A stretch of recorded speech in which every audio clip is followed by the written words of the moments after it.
Magandang araw mga kaibigan. Bigyan natin ngayon ng reaction opinion itong post ni Kipi Chu 14 minutes ago. Bago-bago. The Manila Times claims that Gibo Teodoro is a European citizen with a Maltese passport. Malta ba yung bansa? Malta, part of European Union. If this is true, this is illegal and worrisome. Under Republic Act number 9225, the Citizenship Retention and Reacquisition Act of 2003, Section 5-2, dual citizens cannot be appointed to any public office in the government unless they renounce their foreign citizenship. His citizenship in the documents they obtain is until 2026. As the National Defense Secretary, it is not right that he has dual allegiance. Malta has diplomatic ties with NATO and European Union.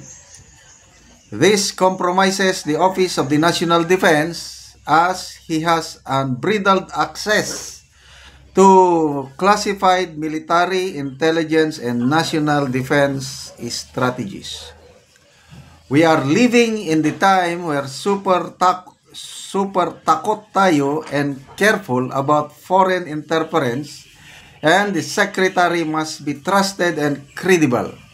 It can demoralize personnel and erode trust. Once you hold a passport of Malta, you are protected as a European Union citizen.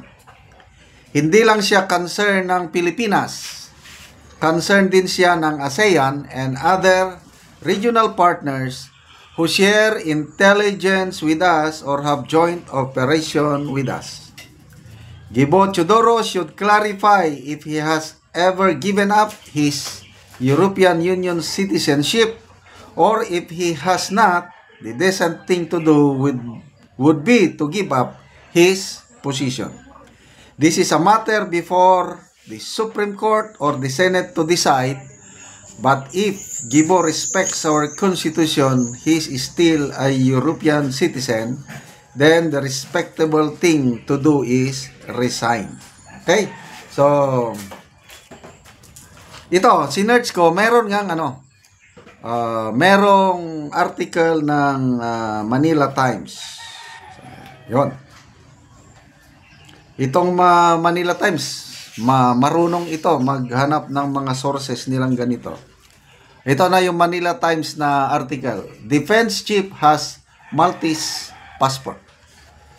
Defense Secretary Gilberto Teodoro, the man who oversees the country's defense, military strategy and national security, holds a passport from Malta, making him a dual citizen of the Philippines and that of a European country. Documents obtained by the Manila Times show that Teodoro was issued passport number, kompleto, may passport number pa eh. Passport number 1259234 on December 22, 2016. Valid for 10 years. So hanggang 2026. Tama ba? The passport lists Teodoro's full name, Gilberto Eduardo Gerardo Cojuangco Teodoro Jr. Date of birth, June 14, 1964, and place of birth, Philippines. Under Philippine law and constitutional doctrine, dual citizenship is prohibited for public officials, particularly those with cabinet-level position.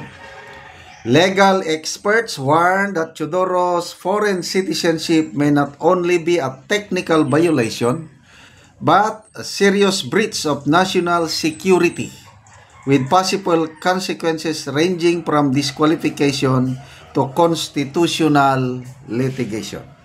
Ito, nandyan yung passport ni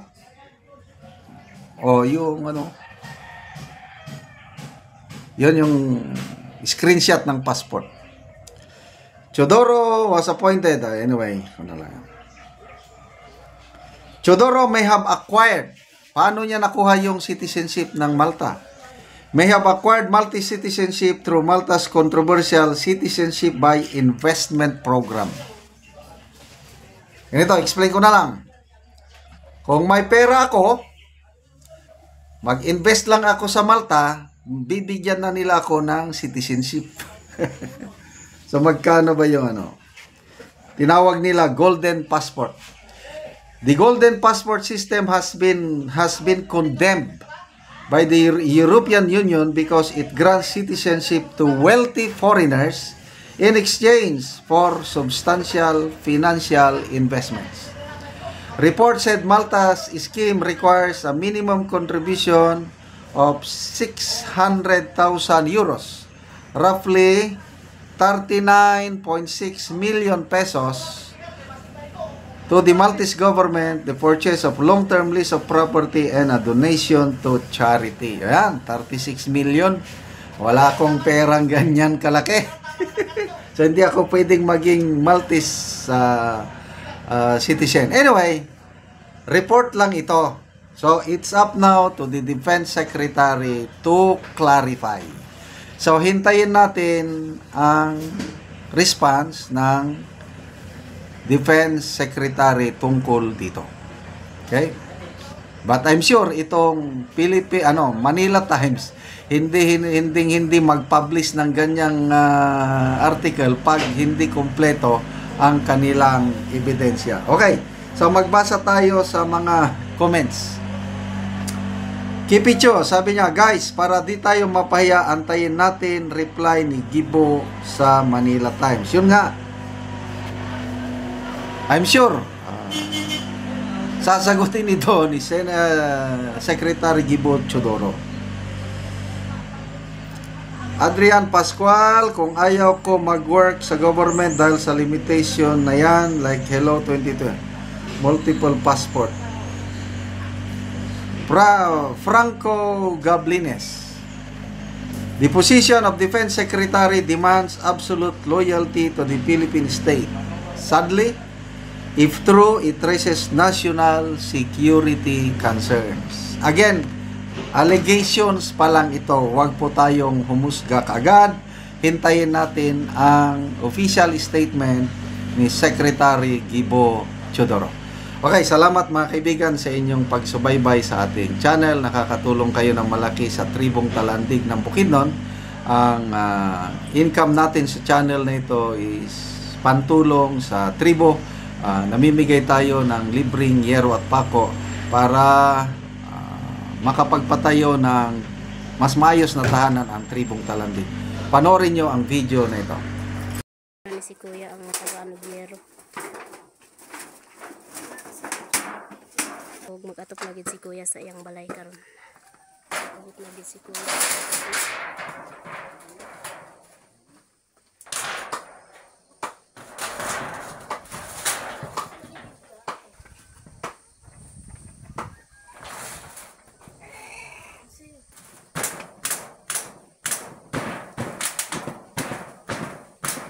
Karon humanagid si Kuya sa iyang balay. So pag-atop sa iyang balay, og nindot na gid kay tan-awon.